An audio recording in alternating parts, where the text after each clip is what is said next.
tiny ones. I still have it, by the way. I came back, and after the tape was played at 3rd Air Force, and I played it for Squadron Leader Moreland and several other people, Ted Conrad, my boss, said, make me a copy. So I made him a copy. He put it in the desk drawer, in his desk drawer. He moved on and was replaced. And the gentleman that replaced him thought it was hilarious to play the tape. I didn't know this at the time at cocktail parties. So he was playing a copy. A copy of that copy somehow or other got to a gentleman by the name of Harry Harris, a British barrister or a lawyer. Harry was an amateur ufologist. He and a guy by the name of Mike Sachs. I traced this down years later. And a couple of ladies named Brenda Butler, Dot Street, and Jenny Randalls, who were writing a book at that time, all got involved, and my tape got out into the public domain, a copy of my tape. What's on the internet now is probably a 5th, 6th, or 7th generation, but it's out there. So does that answer your question? Thank you. Let me interject that Robert Jameson, the missile targeting officer from Malmstrom in 67, does need to catch a plane, and so if anyone wants to direct a question to him, you'll need to do it in the near term here. Hi, Ledge King with Gannett, Washington Bureau. I have 3 questions, 2 of which can be answered by raising a hand. The first is, have any of you been contacted in the last month, I guess, whenever this event was being planned, by a government official telling you not to show up or trying to dissuade you? Any of them? Any of you? No. Second question is, Mr. Hastings alludes to the fact that there's a message being sent here that we ought to get rid of nukes. How many of you subscribe to that theory? The theory that you support getting rid of nukes, first of all. I don't think he said that. Well, What you're being asked is, Bob and I are of the opinion that the bottom line is the best explanation for what has taken place at our nuclear weapon sites is that whoever are in the UFOs are in effect sending a message, perhaps getting rid of nukes, expressing displeasure or concern, but certainly indicating an interference with the weapons. You're being asked whether you subscribe to that or not. Do you support? Not quite to that degree. I think they're modernists to make sure we don't mess things up. Do all of you support getting rid of nuclear weapons? Show of hands. One. Okay. Can I just add? Sure.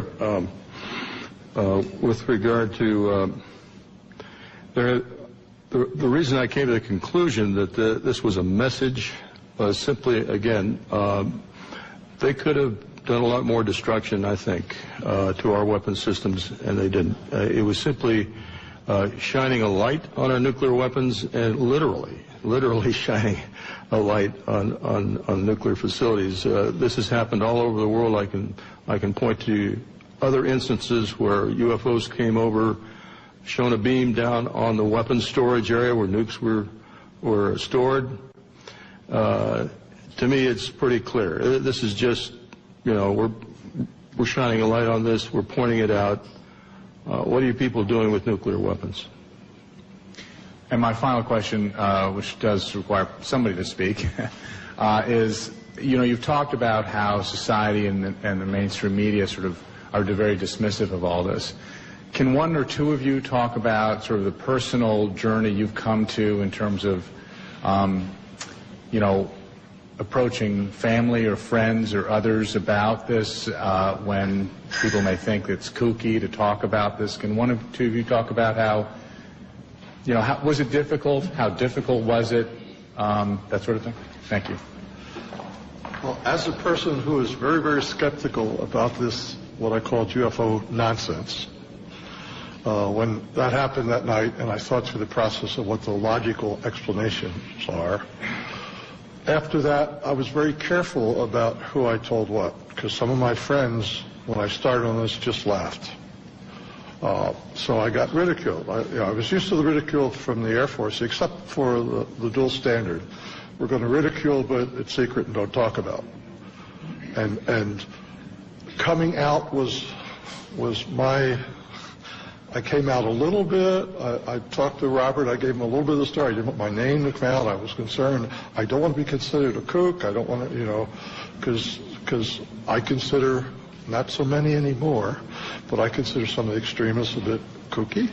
But I think it's more important that we come out and tell our story rationally and see that we aren't kooks, and this is what happened, and make your own judgment. But one of my concerns is that you all think I'm a kook, and I'm old enough that I don't really care that much because it happened.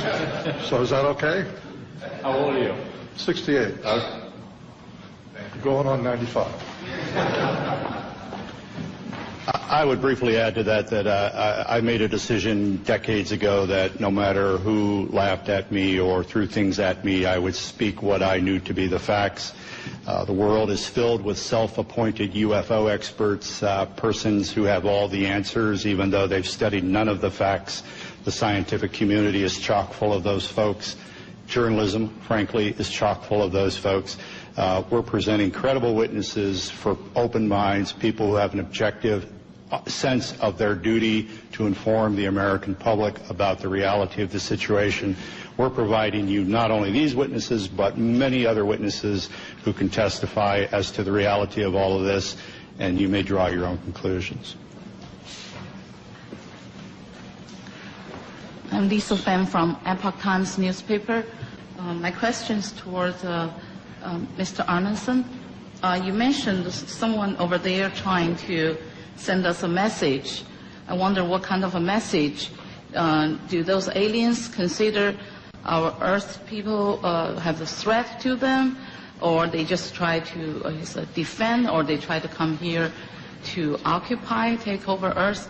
What kind of a message do you think? If I knew that answer, I wouldn't be here. I really don't know. But they're trying to tell us something without a question. Whether it's don't go much further, you could get rid of the things, I don't have any idea. Are they from the extraterrestrial? Who knows? Are they from other dimensions? Who knows? Are they from underneath the Earth? Who knows? Your guess is as good as mine, and I can't answer that question. Anything else? The government are trying to conceal this information, the fact actually, for all those years. Do you think this will do good for the society's stability, or is it kind of prevent for some advance or further research for our society? No, that's a big one. We have been lied to for so many decades about the truth of the matter, and I think we need to have more openness in society as far as what these things are. Recently, in the last year or two, the Catholic Church has said publicly, it's okay, ETs can exist. They're our brothers, and they are theologically saying it's okay to believe in extraterrestrials. And if the Catholic Church says it, it's got to have a big stick, I would think, as far as the Western world is concerned anyhow.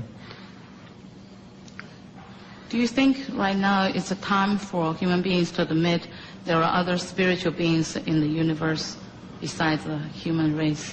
Oh yeah, I think that's the thing is, people are so wrapped up nowadays in their own world.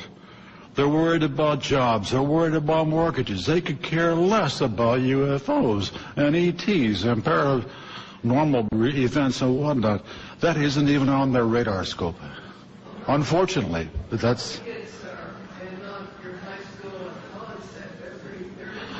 I understand that. I haven't spoken to college students that much myself, but I understand that is a fact. Yeah. And that's healthy. I think that's goodness. Oh, yeah. I just wonder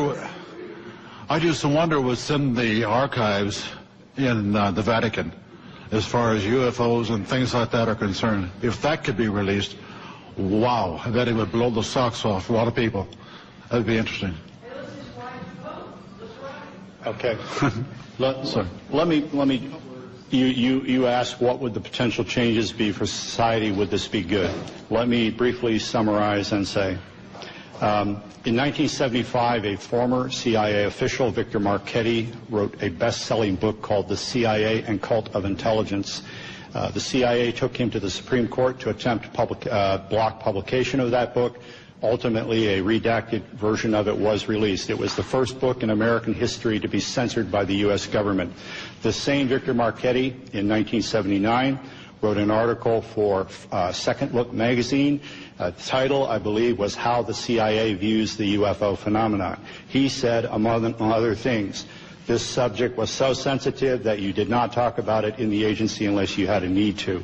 Nevertheless, there were rumors floating around at the highest levels of CIA about recovered crashed UFOs and the bodies of their crews. Thirdly, Victor Marchetti said, in his opinion, as an intelligence analyst with CIA for I think 11 years, he was of the opinion that no government on earth will voluntarily release this information because it would jeopardize the status quo, i.e. their power. Even if there's no hostile intent or implication to the visitation of these beings, if indeed these are extraterrestrials, even if they're not meaning us any harm whatsoever, governments have nothing to gain and everything to lose by admitting the reality of this. And Victor Marchetti's opinion is that this will probably come out, by some action on the part of the phenomenon itself, which will leave no doubt in anyone's mind. But don't expect Washington or Moscow or any other government to volunteer the reality of all of this. Thank you. I'm Jim Canan. I'm a defense writer of long standing in this town for Gannett Newspaper's Business Week magazine, and I was senior editor of Air Force magazine. I'm going to ask a question, but I want to contribute something. When I was on Air Force magazine, I was told by an Air Force colonel of long acquaintance that this was real and that we were actually dealing with the aliens. I never had the guts to write. He said, you won't have the guts to write this. I said, no, because I have to confirm it. And if you can't tell me how to confirm it, he did give me a couple names, but it didn't pan out. I was like all the rest of the press. If I couldn't confirm it, I wouldn't write it. Now, that may mean that we're somewhat cowardly, but at the same time, it means that we're also very careful.